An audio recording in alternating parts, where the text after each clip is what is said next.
Open borders, shameful abandonment, disregard for human life, the prospect of more mandates and lockdowns, and the list goes on.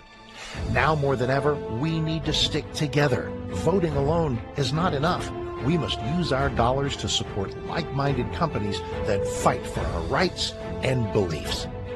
Patriot Mobile is America's only Christian conservative wireless provider who shares your values. Last year, we gave more than $500,000 to conservative causes. With your support, we'll give more than $1.5 million this year. It's time to band together and support companies that truly love America and fight for our freedoms. Will you join us?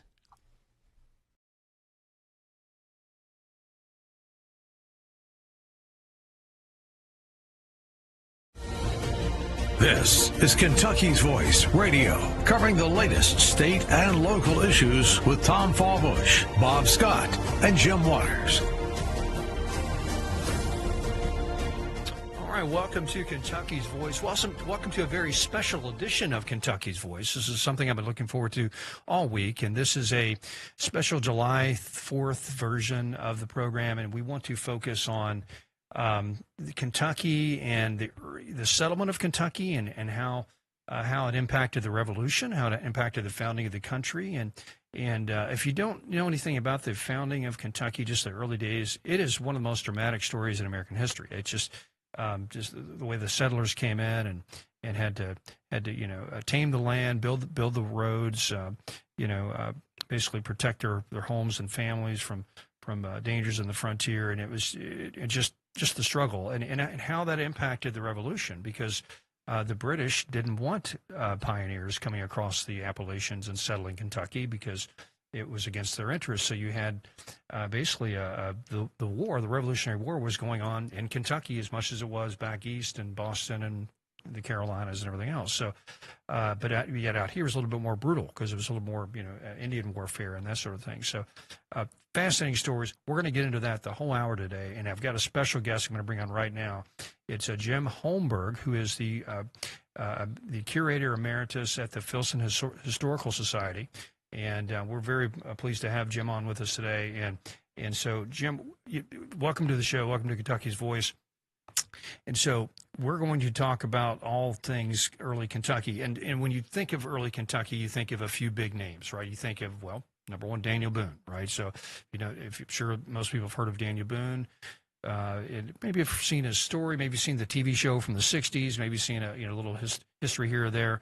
But just the real authentic Boone is just a fascinating character. So we want to get into that. We want to talk about James Harrod a bit, founder of Harrodsburg, George Rogers Clark, and really anybody else you want to bring up that impacts the founding of the state. But let's, Jim, talk to us about, I'll tell you what, first segment, I want to talk about the Filson Let's talk about the Filson Historical Society. If you don't know what this Filson Historical Society is here in Louisville, you should.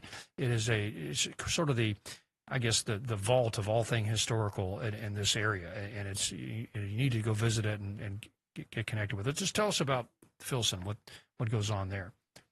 Okay. Well, it's a pleasure to be here with you today, Tom, and yes, to talk about the Filson and, of course, Kentucky history and some of its early, I'll say, heroic characters. The Filson was founded in May of 1884. We're Kentucky's oldest continuously operated historical society. We're privately supported. We get some occasional government grants, but we're privately supported. We have collections that span from pioneer Kentucky right up to the present day. Our strengths are pioneer, antebellum, Civil War, Kentucky, and women's history, African American history for certain periods. We're always out there collecting.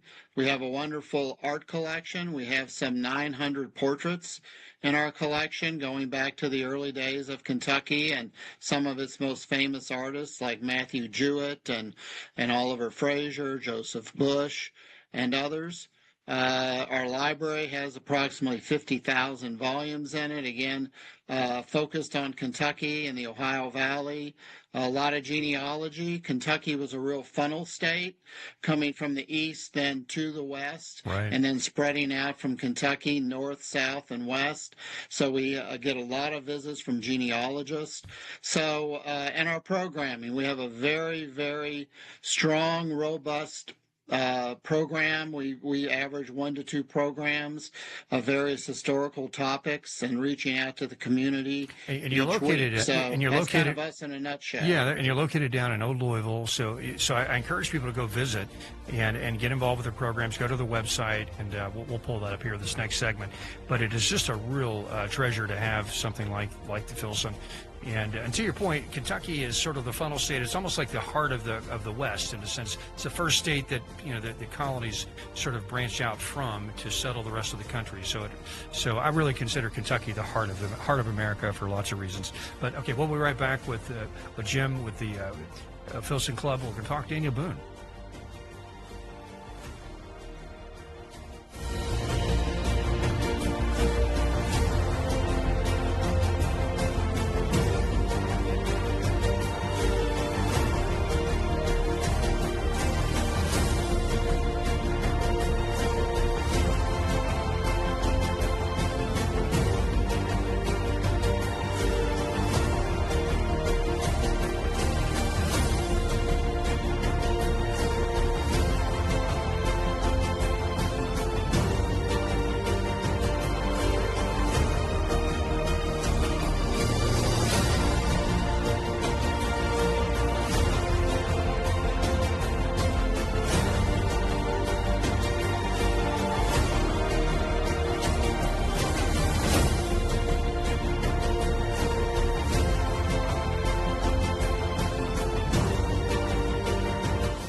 Kentucky's Voice Radio, online at kyvoice.org.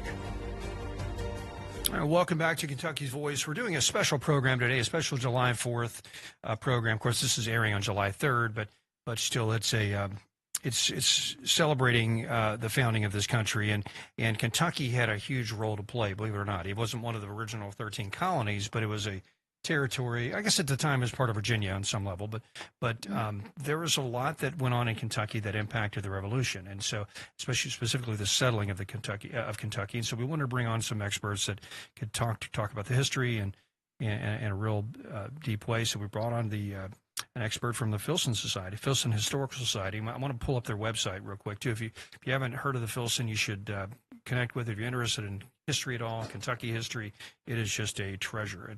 And they've got a great website. They have a lot of programs you can get involved with. And Jim, you want to mention anything about the website that people could?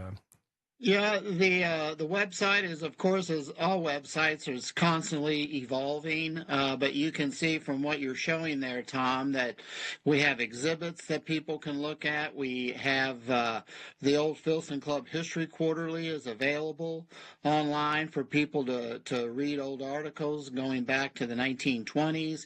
And we're in partnership, and some of our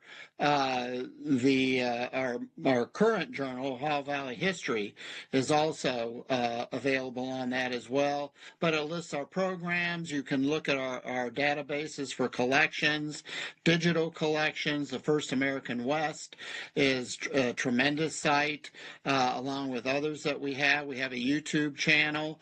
So I encourage people, filsonhistorical.org.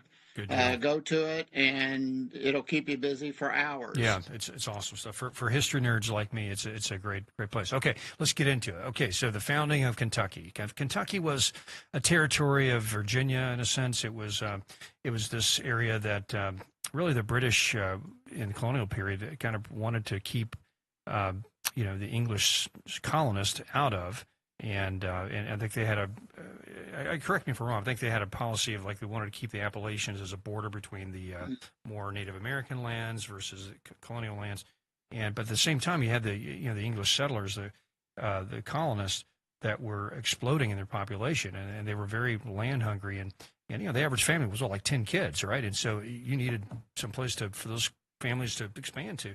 So land was an issue, and so tell us about how that worked. So the Wilderness Road, the founding of the state, what was going on there, and who was Daniel Boone?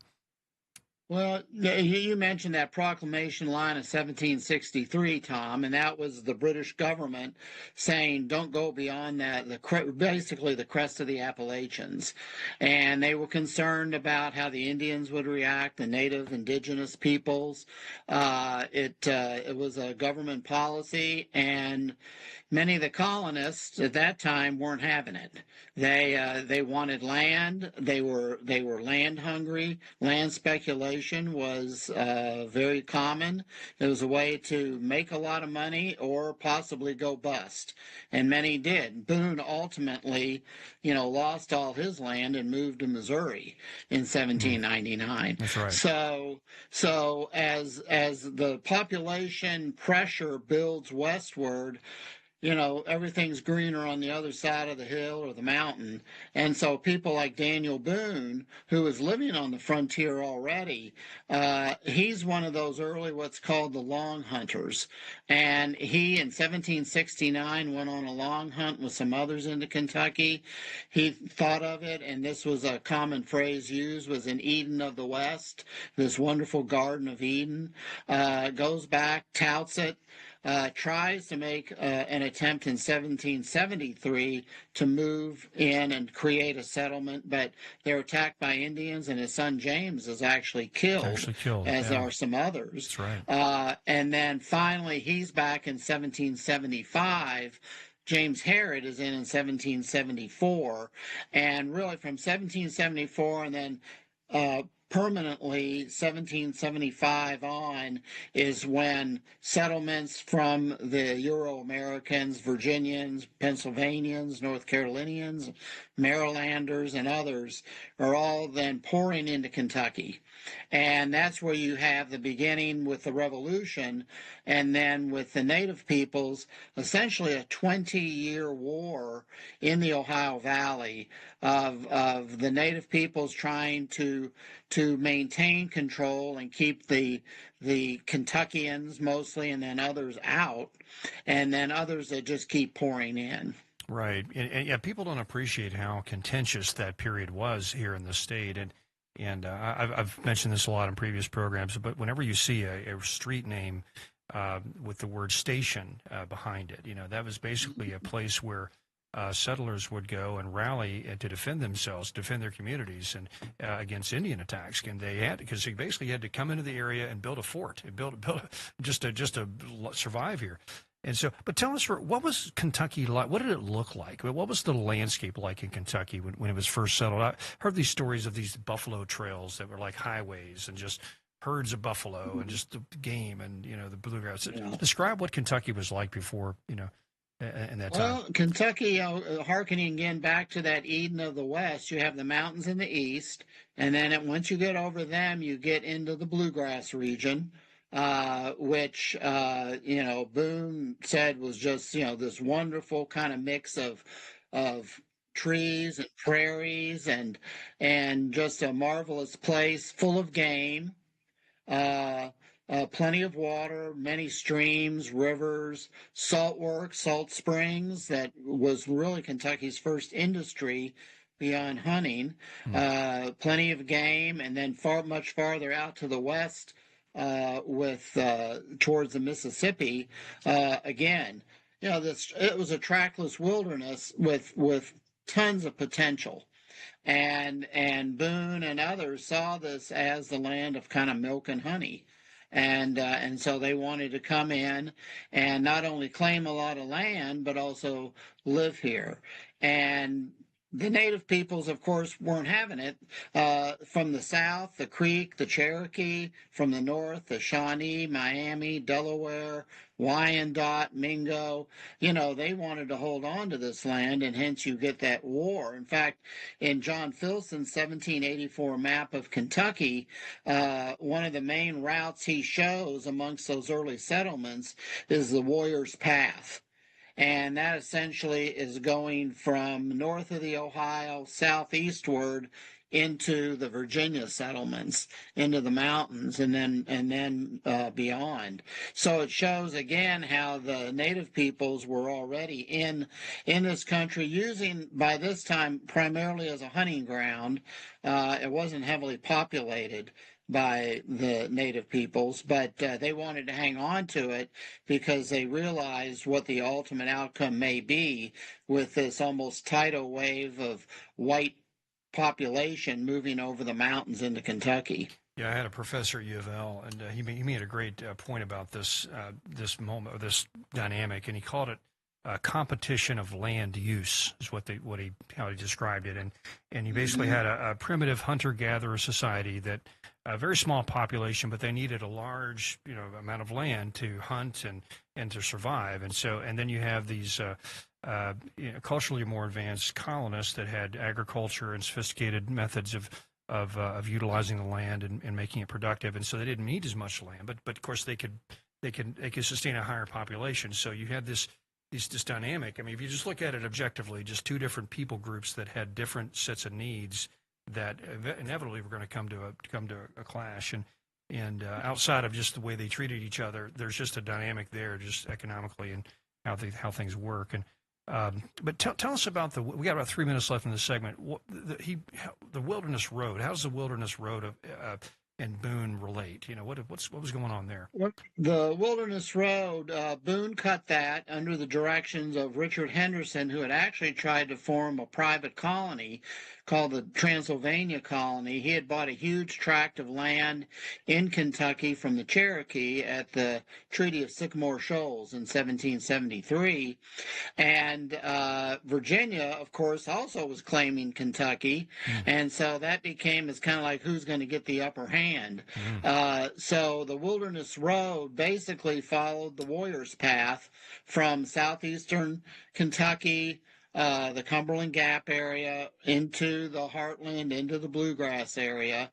And just as many of the other roads and early routes followed, like buffalo traces, game trails, things like that, as people kept branching out.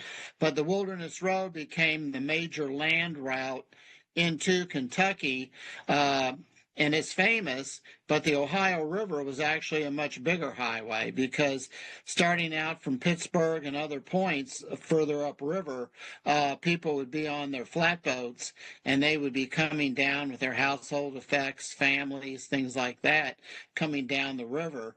And so between the two, especially after those first really tough years during the Revolution and during that first 20 years of the conflict with the native peoples, they were pouring in by the thousands, and Kentucky's population was almost literally exploding.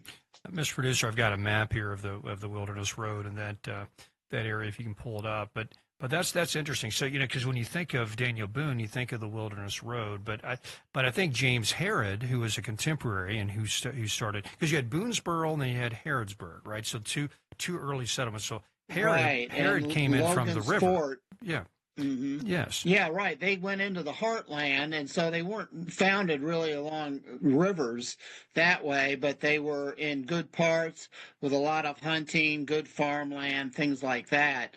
And so between them and then Logan's Fort, which was the third one, they managed to hang on. Harrodsburg, founded in 1774, briefly abandoned, and then Boonesboro 75, Logan's Fort 75. Got it. Good deal. Now, this next segment, we're talking about Boone and just the struggles and just the stories that are just amazing stories with Boone in this next segment. We'll be right back here in Kentucky's Voice, talking about early Kentucky history around the Revolution.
Yeah, perfect. Now, back to Kentucky's Voice Radio, online at kyvoice.org.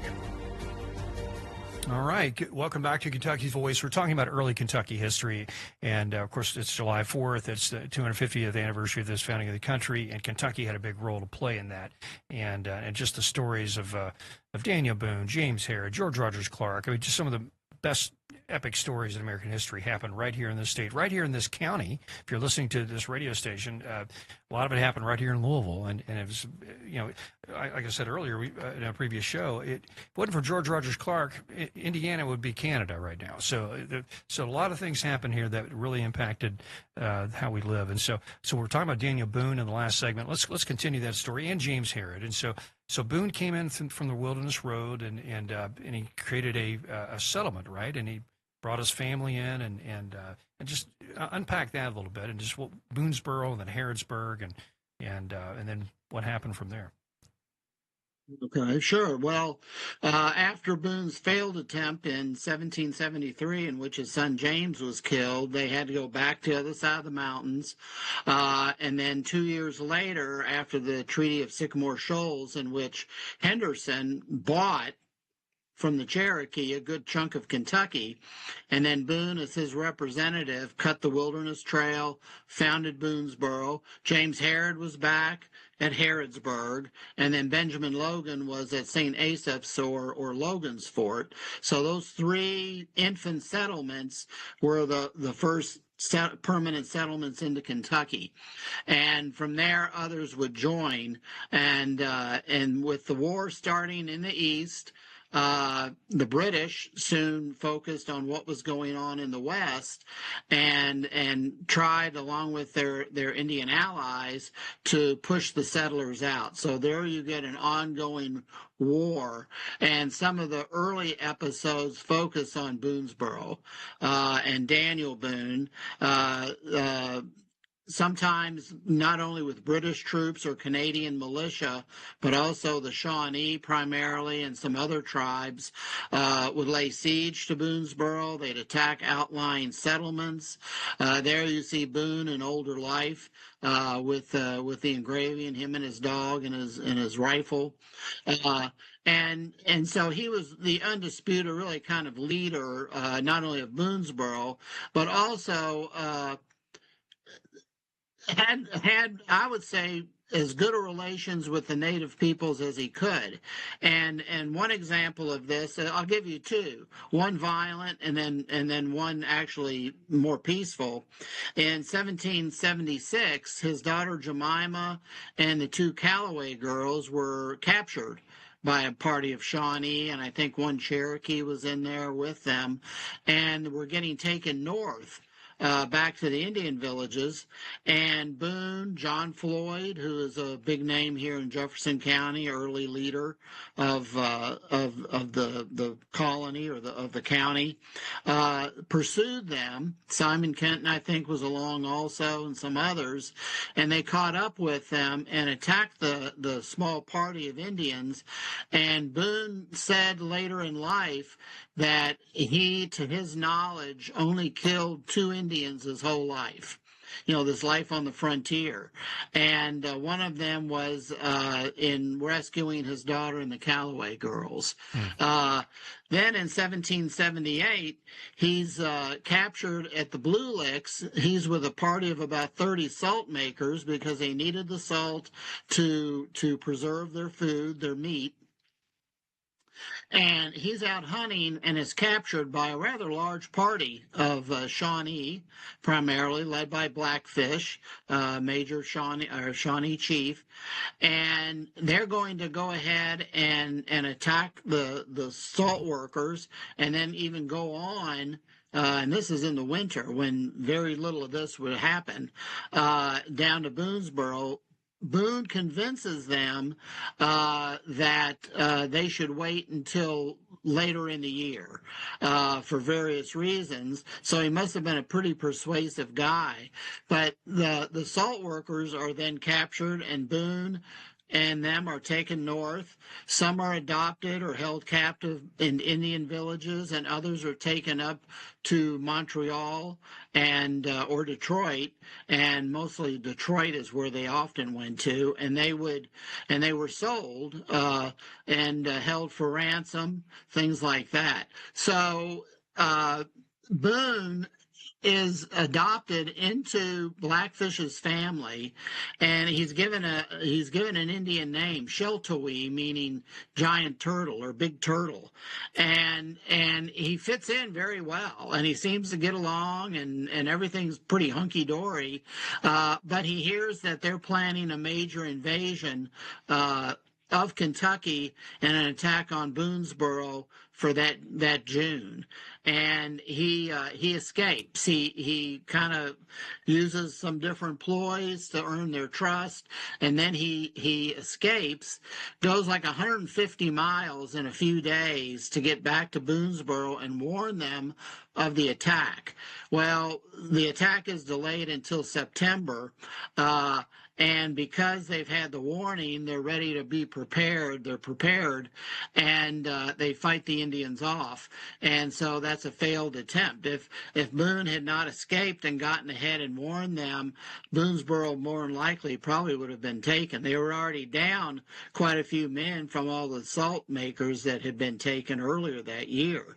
The interesting thing is that because the salt makers that had escaped or gotten back to Boonesboro said that he had been in league with the Indians and was friendly to the British, and there were British loyalists there amongst these early settlements, and so he's actually brought up and court-martialed for being in league with the British, charged with treason, but a court-martial finds him innocent.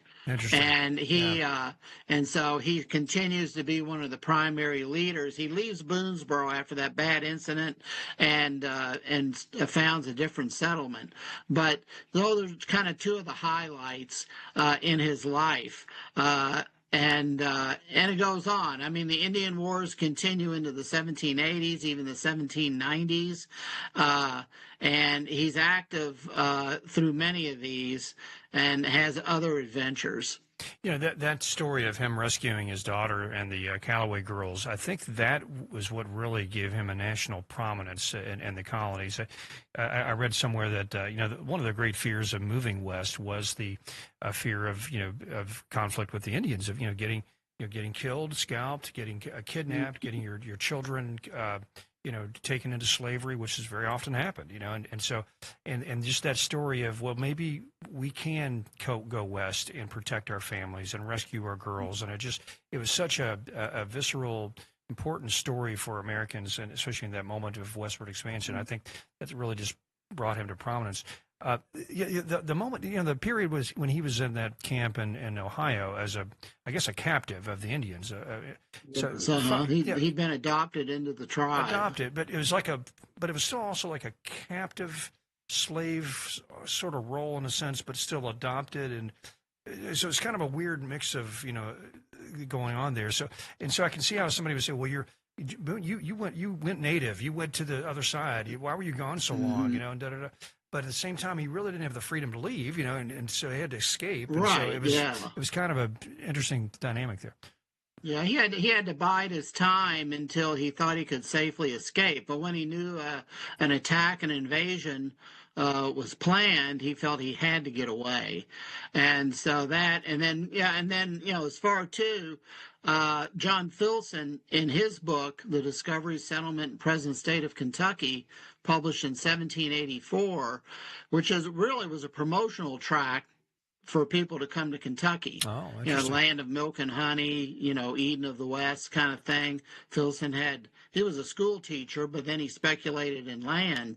But he included an appendix in the book called The Adventures of Colonel Daniel Boone. Oh, and that became an international bestseller, was published in Paris, London, Ireland, Germany, and because of that, Boone becomes this international man of the frontier. That's awesome. And so really, there were many others like Simon Kenton and others, Yeah. that were They had similar very exploits. good. Yeah, but the fact that And Filson... here comes Boone's promotion. There we go. Because Filson promoted him, he really stood out from the rest. Well, that is awesome. Okay, we'll be right back. We're going to talk about more about Kentucky history.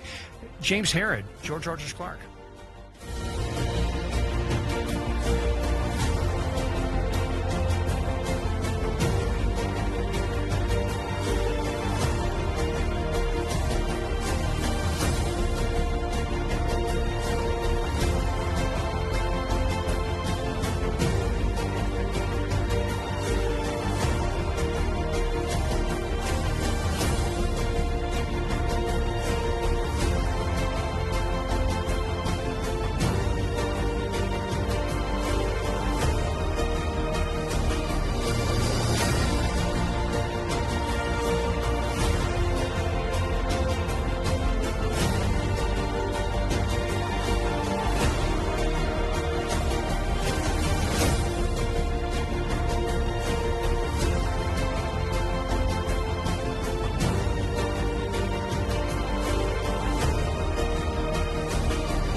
To Kentucky's Voice Radio, online at kyvoice.org. All right, welcome back to Kentucky's Voice. We have a special program today. We're talking about the founding of Kentucky and some of our early heroes and just how it impacted the Revolution and just what was going on 250 years ago here in Kentucky, especially right here in Jefferson County, where I'm broadcasting from. And we have Jim Holmberg with the Filson Historical Society, if I can say that word, a mouthful. Historical Society, and we were talking about Daniel Boone, and you mentioned this track that John Filson put together back in the 1700s about Boone. I'm going to pull this up, Mr. Producer, if you can. Here's the first page of that track. The Adventures of Colonel Daniel Boone, formerly a hunter, containing a narrative of the wars of Kentucky. And it was just supposedly this tract, was what really brought Boone to prominence internationally, not just nationally, but internationally. So that's the first page. Any more comments on that? Yeah, Filson interviewed Boone and got a lot of the information from him. He did include some facts that kind of actually belonged to other people, like maybe Simon Kenton. But Boone had done an awful lot, and he was well deserving of the attention and of the fame. But it made him an international man of nature and of adventure. And really, that's why, because if it hadn't been for Filson promoting him in his book, which again it was an international bestseller, he probably wouldn't have been near as famous and the iconic man of the frontier that he became. We might have had TV shows about Simon Kenton instead of Daniel Boone or something like that. But it was a well-deserved honor because Boone really was one of those major figures in Kentucky on the frontier during his formative years. Yeah, fascinating. Him and other characters. See, we're going to get into James Herod in a second, but let's talk real quick about just what was going on with the British vis-a-vis Kentucky and just west of the Appalachians, and just what would have happened if Kentucky, say Boonesboro fell. Right, and so say the Shawnee and the British agents that were pushing the Shawnee to conquer Boonesboro. What if that did happen. And do you think, how would that have impacted the revolution?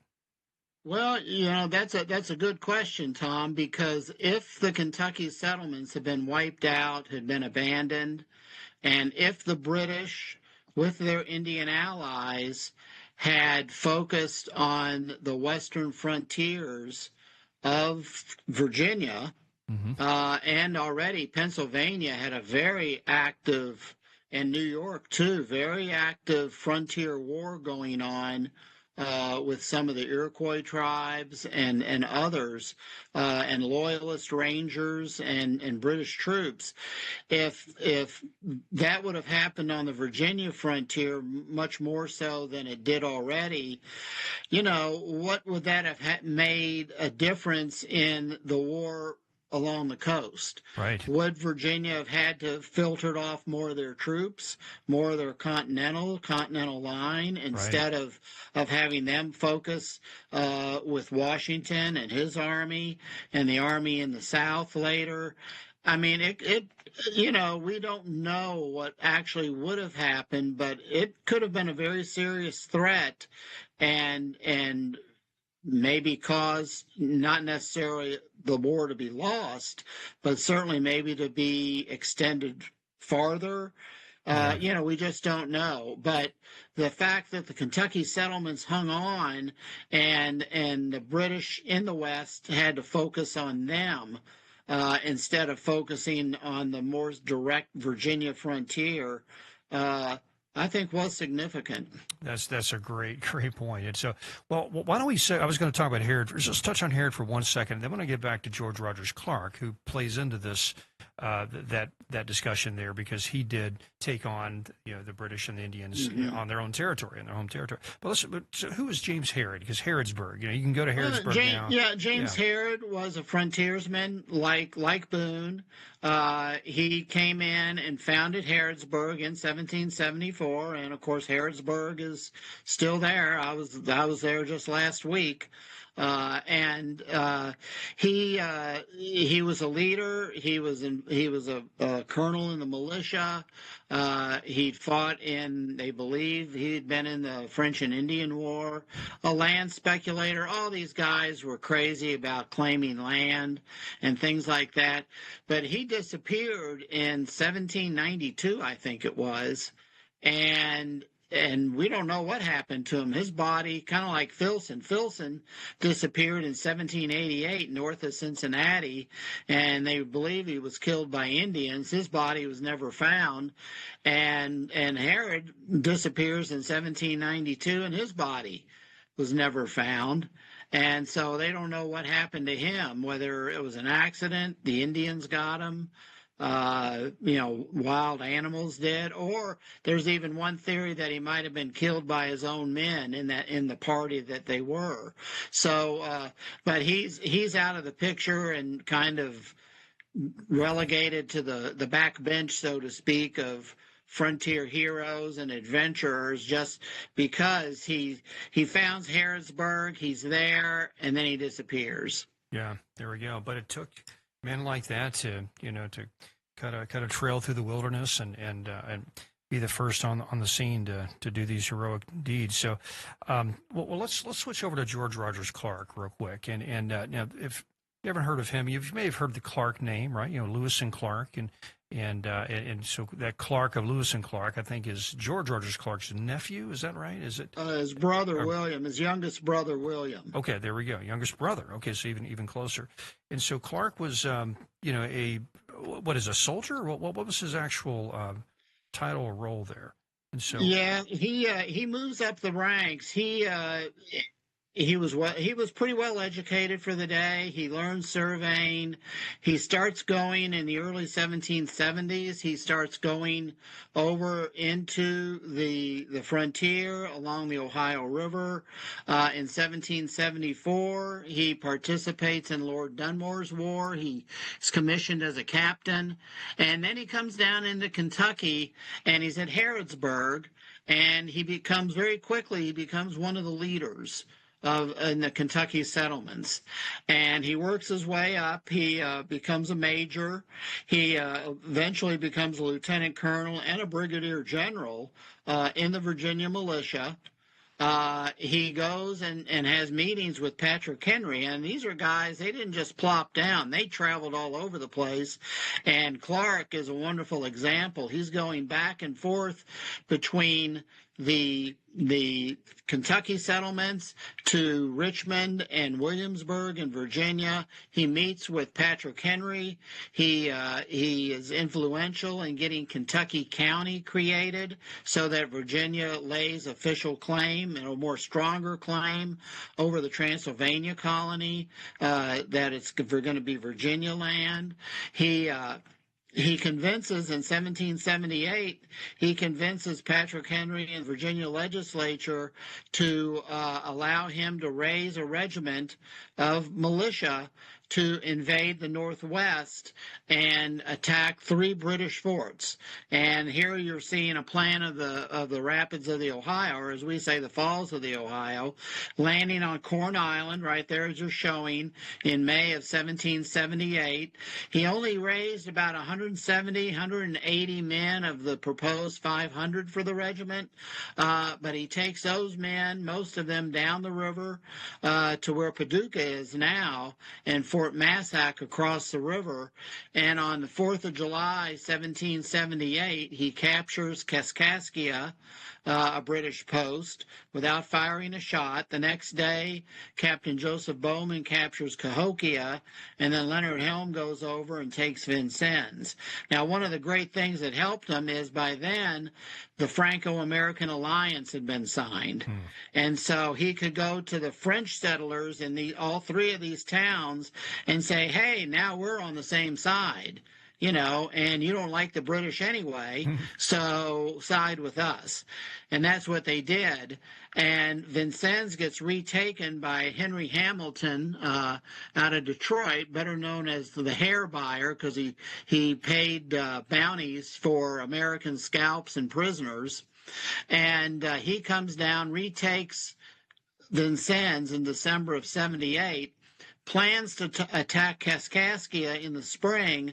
Clark hears about it, and he says, well, we can't just sit here because we won't be able to win. So he, in the dead of winter, in February, marches about 170, 180 men across flooded plains in Illinois, and then gets to Vincennes undetected, gets the people of Vincennes to side with him again against the British, who are in Fort Sackville there along the Wabash, and he lays siege. He fools them into thinking he has more men than he does, and then in what is a case of great psychological warfare, they capture an incoming war party of Indians that mistake the Americans for some of the French there in town, and he lines them up in front of the fort and tomahawks them. And tells Hamilton, this is what's going to happen to you if you don't surrender. And so Hamilton surrenders, and when he comes out and sees how many men, you know, Clark actually has, he's like, oh my gosh, I got fooled. I was fooled. But it was a great victory. And the march across where the water was often waist deep, shoulder deep, you know, was one of those still studied today as one of the great accomplishments of a military campaign. And so Clark is the conqueror of the Northwest, the George Washington of the West, the Hannibal of the West. He has all these wonderful nicknames. He wanted to take Detroit, the British stronghold there in the Northwest, but never could get the support, either men or money supplies to get it done. And after that, his star starts to fade. He leads several expeditions into Indian country, destroying villages there, and it takes part in peace negotiations. But really, that's the high point of his career, and he ends up in debt, legal trouble. Alcohol becomes an issue, and it's really kind of a sad downhill slide from there. From there, yeah. I heard, well, in 40 seconds left, we'll get into more of this after. But after, you know, that march, which is basically like the Navy SEAL. I mean, you're not talking like special forces level heroism to do that kind of assault on Vincennes, and but that really took a toll on his health, and he really declined after that, and of course he died and was convalescing at Locust Grove here in Jefferson County.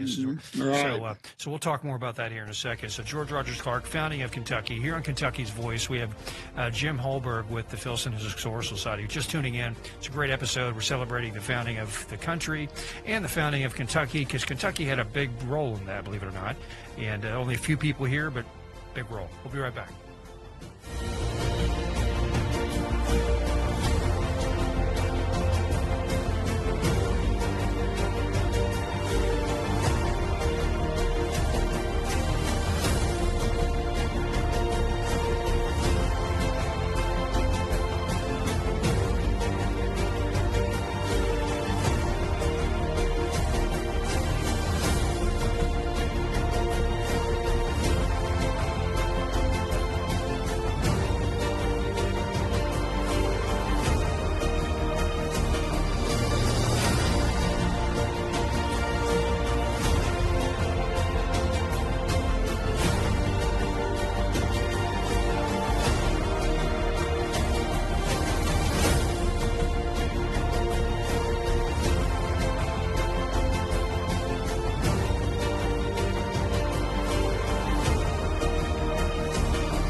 Back to Kentucky's Voice Radio, online at kyvoice.org. All right, welcome back to Kentucky's Voice. Our last segment, I wish we had another 20 segments, because this is just one of my favorite topics, is just the early founding of Kentucky and just the settling. And Jim, just so you know, I don't know if you know, we did some genealogy. I'm related to the Boone family, not a direct descendant, but his cousin that came in right after.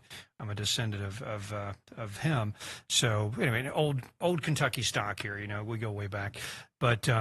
So all this stuff is just very meaningful, and just the stories are so compelling. I mean, just Boone himself, and then you take Simon Kenton and Herod and George Rogers Clark, and we were talking during the break that, you know, you just wish somebody would do a really good movie on this stuff, because the narratives are so worthy of that, and so who knows? I don't know, any comments on that? Any Wouldn't it be great? I mean, I know it would take a lot of work, but yeah, both of them, I mean, to have a really good biopic done on both, I think, you know, would be, you know, number one, very exciting, because they led exciting lives, and in a way, kind of tragic lives. I mean, Daniel Boone lost two sons in Indian fights, James in 1773, and then at the Battle of Blue Licks in August of 1782, which was really the last battle in the American Revolution. That's right. Post Yorktown. That's right. That was October of 81. Yeah, north of Lexington. The Kentucky militia got hammered. Yes. And it was another British invasion, and they got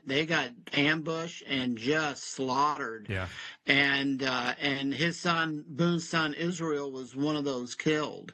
And so, you know, they had tragedies in their life, and then Boone, in debt, loses his land, and he ends up in 1799 moving to Missouri. and takes a Spanish land grant and is a commandant there in the Femme-Osage district.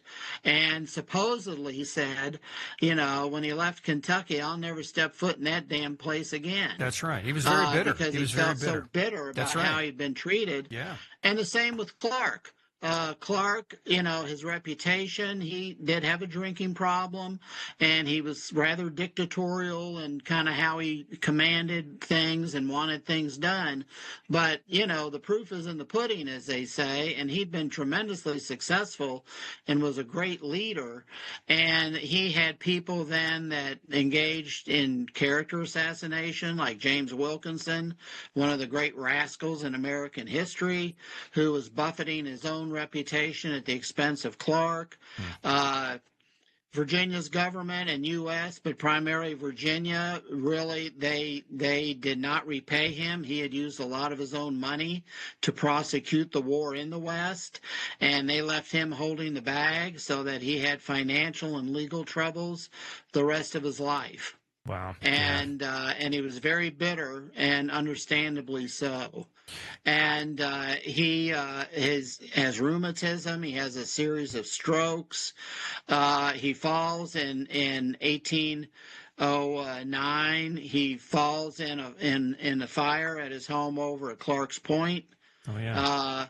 And whether the story goes from he was drunk to he lost his balance because of his strokes to having a big stroke, burns his right leg so badly, gangrene sets in that it has to be amputated. And that's when he goes and lives the last 9 years of his life at Locust Grove, where his sister Lucy Clark Cron and her husband, Major William Cron, live. And of course, it's a wonderful historic home today where people can go and visit and learn about George Rogers Clark and the Locust Grove connection to the famous Lewis and Clark expedition. This is the only known building, verified building west of the Appalachians that we can put Lewis and Clark in together. Oh, wow. In November of 1806, when they returned from the expedition out west, William had helped George tremendously with his troubles and, in fact, had impoverished himself. And when Lewis, his friend Lewis from their Army days, says, hey, how about going out on this expedition to the Pacific with me? If Clark had been a successful farmer at Mulberry Hill, which is George Rogers Clark Park here in Louisville, is where that family home was. If he'd been a successful farmer, he may not have been inclined to do that and face all those dangers. But instead, he's like, hey, this is great. This is a chance for me to get back up on my feet. So his brother's troubles and him helping him actually kind of changed the course of American history in a way. And I think it's pretty fantastic, Tom, to think that George Rogers Clark, partly because of his exploits during the Revolution, doubled the size of the United States. In the Treaty of Paris in 1783, the British ceded the Northwest Territory. That's right. Which becomes 5 U.S. states. Eventually, Ohio, Indiana, Illinois, Michigan, and Wisconsin. That's right. And I think a little bit of Minnesota.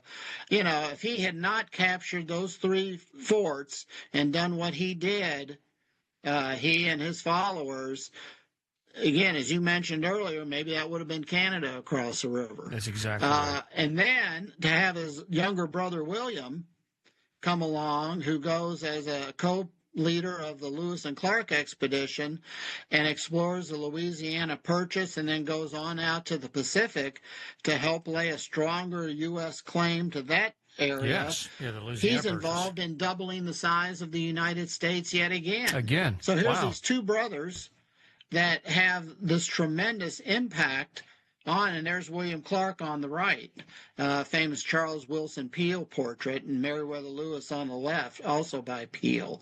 And so here's these 2 brothers that really truly were American heroes, and they aren't saints. I mean, there's things that you can be negative about regarding them, but for what they accomplished in their lives on for America, on behalf of America, is truly amazing. Yeah. So that's a fascinating way to frame it. So two Clark brothers, both of them in their era, their time, doubled the size of the United States, and so that is I mean, just from their efforts, and so that's fascinating, and the whole issue with the British in the Northwest. Really wasn't settled until the War of 1812, because you had the British still hung out in Detroit, even though they ceded the Northwest Territory to the U.S. and said, okay, we lost, we're going to back out. They never left Detroit. They just still hung out there and helped give weapons and arms and support to the Native Americans who wanted to resist American expansion. And so it was, that whole area was still a bit dicey, but yeah, I would say this again. Indiana would be Canada if it wasn't for this man. And so, could have been. Yeah. It's possible. Yeah. I mean, they call the War of 1812 the Second American Revolution. There we go. Because of the British still in the lakes area, fomenting trouble among the native tribes to keep resisting American encroachments and all that.